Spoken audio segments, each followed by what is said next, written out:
Hi, my name is Alex Azar. And I'm Barry Weinrich, and we're art history scholars who are here to share with you a couple examples of portrayals of Jesus in art throughout history. The two works of art we will be investigating today are Previtali's Risen Christ and Piero della Francesca's Resurrection.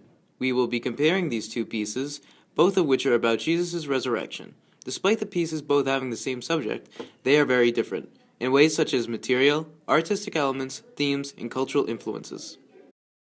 Born in 1415 in Italy, Piero della Francesca was a renowned artist for his frescoes and paintings.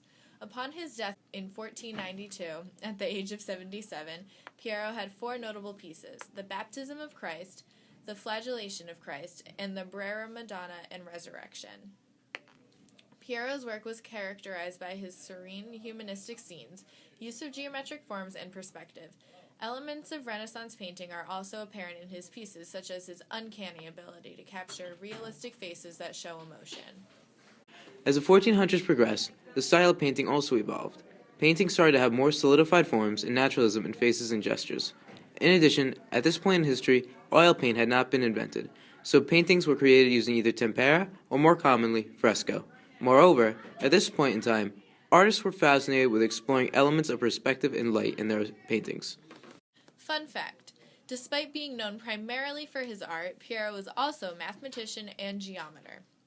Piero painted the Resurrection around 1463 in the Civic Hall of San Sepolcro.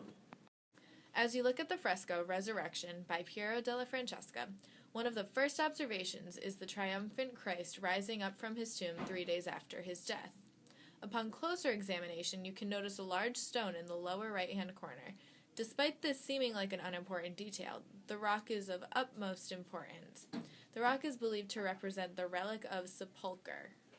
For those of you who do not know, sepulchre is the burial place of Christ. The relic itself is thought to have been brought to San Sepolcro by the two saints who founded the town, Saint Arcano and Saint Egidio. Christ is portrayed to be dignified as well as containing elements from the classical period. At the same time, Christ also appears grave and is reminiscent of an ancient hero. In the foreground of the fresco, Roman soldiers are seen guarding Christ's tomb. However, the soldiers have fallen asleep. The scene depicted in the fresco shows Christ about to wake the sleeping soldiers. This symbolizes the elevating of the world to a new plane of religious consciousness. An interesting and often unappreciated element in this piece is the use of two vanishing points. At the same time, you can see the faces of the soldiers from an upward-looking perspective, and the face of Jesus from a straight-on perspective. The Resurrection is a unique piece in a few areas. One way is, unlike their usual approach, art historians are less concerned with what resurrection might mean, and more concerned as to what it actually looks like. Another way is that, unlike other pieces of art depicting Christ's resurrection that include the iconic image of Christ emerging from the cave, with a boulder next to the cave, which he previously pushed aside, this interpretation does not include that. Instead, Piero della Francesca painted Christ stepping out of a Roman sarcophagus, a concept radically different than past interpretations.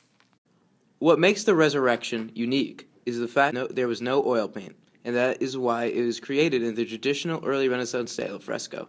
That also explains why it is big and bold, with minimum detail. Next, we will look at the piece Risen Christ by Previtali. Born in 1480, the Italian Renaissance artist Previtali died in 1528. In the grand scheme of things, Previtali is a less renowned artist from the Renaissance, partially because he was compared to all-time greats such as Leonardo da Vinci. All of Previtali's recorded works came from the town of Bergamo, where he did all of his art. Previtali's religious scene paintings emphasize the beautiful landscape surrounding it. Previtali was an active artist in the late 1400s and early 1500s in Italy. During this time period, artists expanded on the ideas and stylistic aspects created and explored during the early Renaissance. One of Previtali's most famous paintings is the Risen Christ. The Risen Christ was painted in 1510, during the High Renaissance period, and was made of tempera a panno.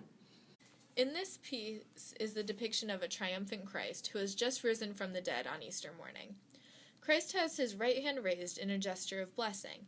The banner with a red cross, which he is holding in his left hand, is the banner of the resurrection. If you look above the Christ's head, you are able to see a cruciform or cross-like halo. The halo contrasts and stands out against the dark, rugged rocks behind Christ. Something that I find very appealing in this piece is the landscape. What makes the landscape quite beautiful is that it is masterfully illuminated by the sunrise in the background. Interestingly, this piece has influences from classical sculpture. These influences are reflected in Christ's pose and the movement of the way his shroud is draped around him. These influences are apparent in the risen Christ, because of the time period in which it was created, the Italian High Renaissance. In that period, it was common for artists to draw inspirations from classics and humanism.